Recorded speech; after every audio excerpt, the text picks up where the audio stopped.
Genuíno, já dá para mudar de Brasil ou ainda dá para ficar por aqui resistindo? Nós temos que transformar o Brasil com base num projeto de futuro, estabelecer diretrizes. Veja bem, a crise da segurança pública tem que o governo assumir como uma agenda nacional, criando o Ministério da Segurança Pública, definindo rumos para uma nova polícia. E aí fazer o processo de integração horizontal, vertical e tangencial. É isso que precisa. Eu estou citando isso aí. Eu acho que o governo Lula está diante da seguinte situação.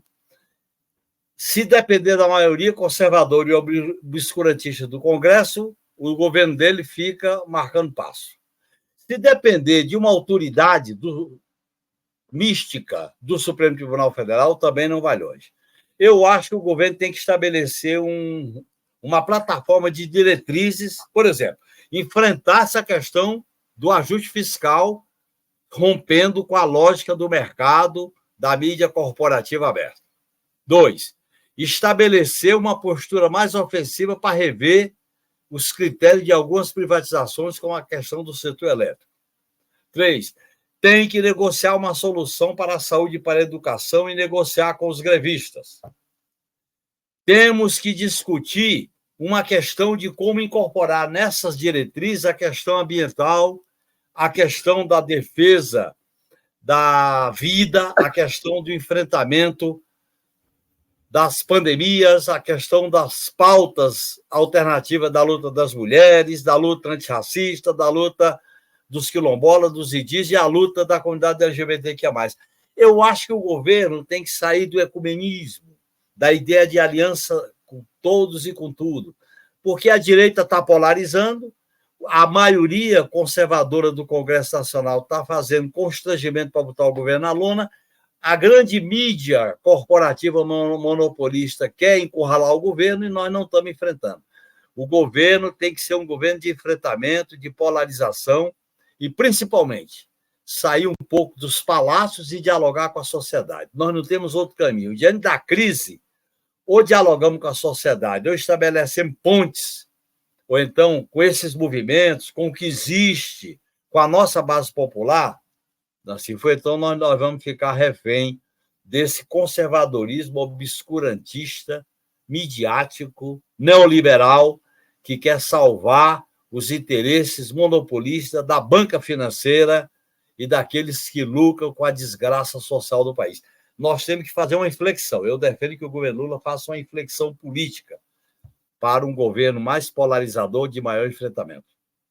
Então, porque você tem um conjunto, a gente está preso a essa questão do arroxo fiscal aí, de uma forma humilhante até. Mas você tem um conjunto de políticas e de bandeiras que podem ser levantadas sem necessariamente necessitar aí de Banco Central ou necessitar de Congresso. Você tem bandeiras que o Lula pode, por exemplo, essa defesa da produção, da pequena empresa, do cooperativismo, da economia real. Você tem um conjunto de bandeiras aí ampla. Da reforma agrária. Reforma agrária. Então, agora, o que me parece aí, Genuíno, é que esse período aí que o Lula passou, que não foi fácil para ninguém, não é fácil para ninguém, nem para um gigante que nem ele, eu acho que algum parafuso da vontade dele aí saiu do lugar. A gente não vê ímpeto nele. Eu acho, Nassif, que nós estamos perdendo duas grandes oportunidades históricas. A primeira é punir os golpistas do 8 de janeiro, inclusive chefes militares e Bolsonaro. Punir, prender, sem anistia. E eu acho que nós não podemos terceirizar essa bandeira só para o Supremo. O Supremo está cumprindo um brilhante papel, mas nós não podemos terceirizar para o Supremo. Segunda grande oportunidade, a discussão da segurança pública, que eu acho que o governo tinha que tomar medidas, o Lula tinha que propor um pacto pela vida no país. E esse pacto pela vida envolvendo polícias, envolvendo o Ministério Público, envolvendo uma espécie de caravana para ver esses presídios lotados, superlotados. E a terceira grande oportunidade é o que está ocorrendo no sistema judiciário. Esse relatório do Luiz Felipe Salomão fala tudo. E olha bem, tem que haver uma reforma no Poder Judiciário. Nós não podemos compor com o Poder Judiciário sem reformá-lo, porque as ideias do lavajatismo entrou dentro do Poder Judiciário. É isso, é isso. Eu acho que nós não podemos negar o direito das massas populares a ter a saúde e a educação. Por isso que eu acho que essa greve o governo tem que negociar melhor com a greve dos profissionais da educação, dos estudantes, professores.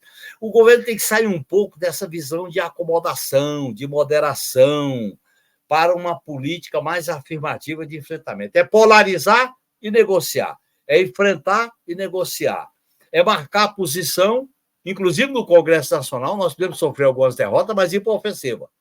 É claro que essa maioria conservadora e obscurantista, nós temos que peitar lá. E a bancada do PT tem que ser uma bancada mais ativa, mais polarizadora, inclusive com os demais partidos de esquerda. Porque nós vamos para uma eleição de 2024, que ela tem que ser uma eleição polarizada democraticamente. Essa ideia que está se criando da não polarização, do não enfrentamento, isso é uma ideia equivocada, porque tem uma direita extrema que está articulada, ela está na ofensiva, ela tem respaldo internacional. Eu acho que o governo tem que fazer um reajustamento da sua tática política. Eu defendo isso. O que a gente tem de um lado é o seguinte: se continuar contemporizando em todas as frentes, vai morrer de inanição. Isso aí é com 2 são 4. Se enfrenta, pode ter um problema de impeachment, corre os riscos, mas tem alguma chance de sobrevivência aí, de criar uma bandeira aí contra a direita, né? Eu estou lançando, Nassif, um livro que se chama Constituinte: Avanços, Herança e Crise Institucional. Os 3 poderes da República foram contaminados pelo golpe de 2016 e pelo bolsonarismo.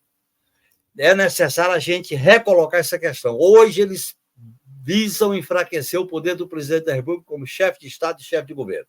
E o presidente da República tem que assumir a função de determinar a agenda do país, os objetivos centrais, as diretrizes centrais, e fazer essa polarização democrática. Eu acho que essa acomodação não faz bem ao governo nem ao país. Nós estamos passando por exemplo, o enfrentamento do governo sobre esse negócio do déficit fiscal. Tem que enfrentar esse discurso fariseu errado, equivocado. A questão da política externa tem que enfrentar e não aceitar que esses articulistas dê lição de como o Itamaraty deve se comportar em relação ao Irã, em relação à faixa de Gaza. Tem que enfrentar a questão da segurança pública. O governo federal, através do ministro da Justiça, fez uma bela operação e prendeu 2 fugitivos sem dar um tiro, sem fazer crime contra os direitos humanos. Então, nós temos que saber como polarizar nessas questões. Nós temos que sair da timidez, do bom mocismo e fazer uma política mais aguerrida, de maior enfrentamento. É o que eu acho. E você acha que o PT hoje está preparado para isso, Genuíno? Lamentavelmente, ele precisa ser saculejado, ele precisa ser mexido. O PT se acomodou a uma situação de ganhar a eleição e de estar mantendo essa governabilidade de baixa intensidade. O PT passou por um processo muito difícil de violência, de repressão, de ameaças, e eu acho que o partido tem que se rediscutir, recolocar as suas forças, as suas energias num processo de disputa política já em curso no país, para que ele fique à altura. Ele não pode ficar numa dependência total do que o Lula propõe, do que o Lula sente, do que o Lula sinaliza.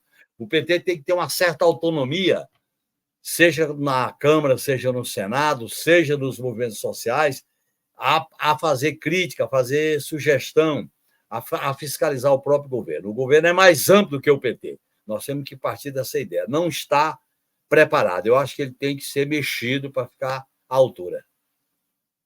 Genuíno, essa fase de preponderância da direita aí, quanto tempo você acha que pode durar?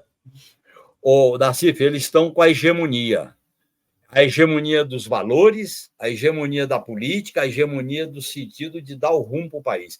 E essa hegemonia tem articulação internacional. Nós temos que criar um movimento de contra-hegemonia, fazer a disputa dos valores, a disputa ideológica, a disputa política, e não ficar na defensiva. Eu acho que nós podemos fazer enfrentamentos, porque a própria crise orgânica, sistêmica que o mundo vive e o Brasil vive, a esquerda só terá vez se ela disser Qual é o futuro? O que propõe? Ela tem que disputar corações e mente, ela tem que fazer uma disputa política. E nós não estamos fazendo essa disputa política. Se a gente não fizer, ela vai demorar mais tempo. Nós temos que acelerar essa disputa política. É isso.